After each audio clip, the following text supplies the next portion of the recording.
Don't just be another foreigner, be a local Laowai. Welcome back to Local Laowai, the show that gives you everything you need to know for a smooth transition to life in China. I'm Donnie Newman.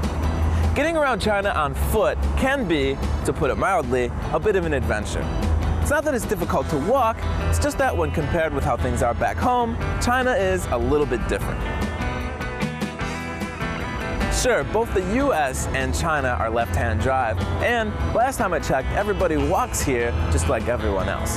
However, it's important to be aware of certain things while you're here, especially when you take to the streets on foot.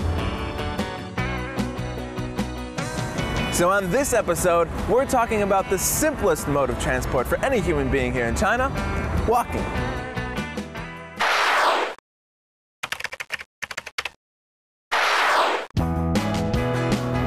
One of the best ways to acquaint yourself with a new place is by getting your bearings. Now, whether you've just moved in or visiting, the best way to do this by far is to walk around as much as possible. Now, generally speaking, in the US, sidewalks are reserved exclusively for pedestrians, and this is supposed to be for their safety. But here in China, things are a little bit different because it's more of a pedestrians have no right-of-way kind of vibe.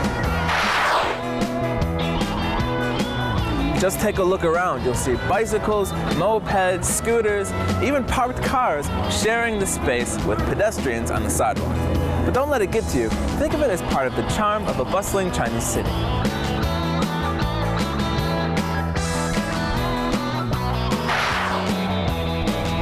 However, this does mean that you walk down the street listening to music at your own risk. It's true, it should be their responsibility to beep or otherwise let you know when they're coming up from behind you. But that doesn't always happen, so make sure you're aware of your surroundings at all times.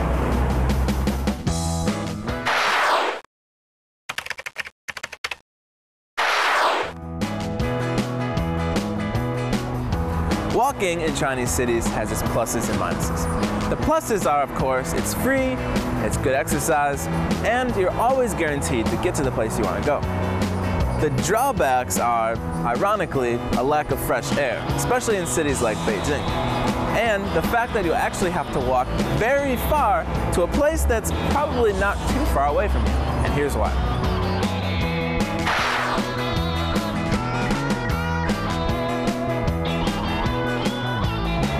So, here's a question for you.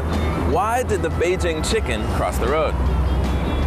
I'll give you a hint. It's not because of bird flu. Give up? Well, the answer is he couldn't because of pedestrian barriers like these.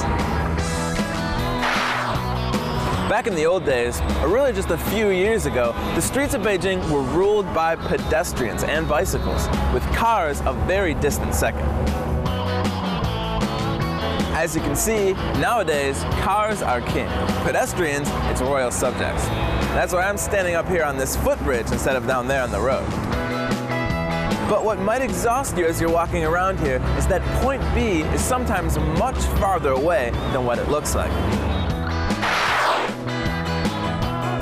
So, for example, I want to get to the cafe right across the street.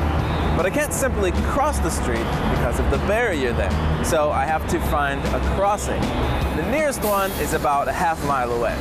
Now, needless to say, once I do actually cross, I'll have to backtrack a half a mile just to get to the cafe, which is effectively right across from me. I guess I could use the extra exercise, but just be aware you may be doing a little bit more walking than you had anticipated.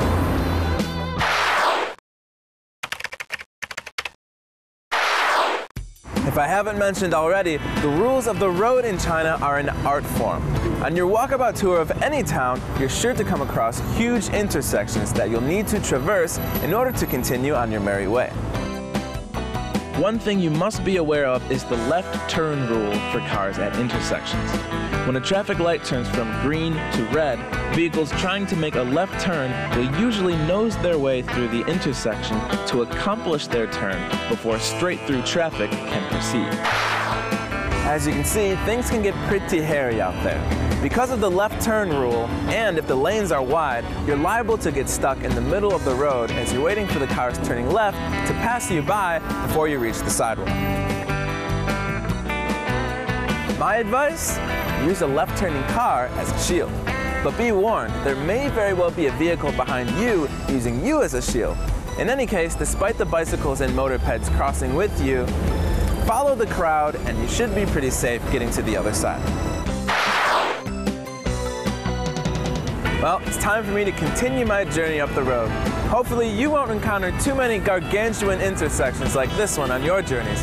But if you do, you'll be prepared for them. See you next time. Tune in next time when we review our coverage of transportation in the city. Until then, be sure to keep sending in your questions at locallawai@bon.tv. I'm Donnie Newman. We'll see you next time.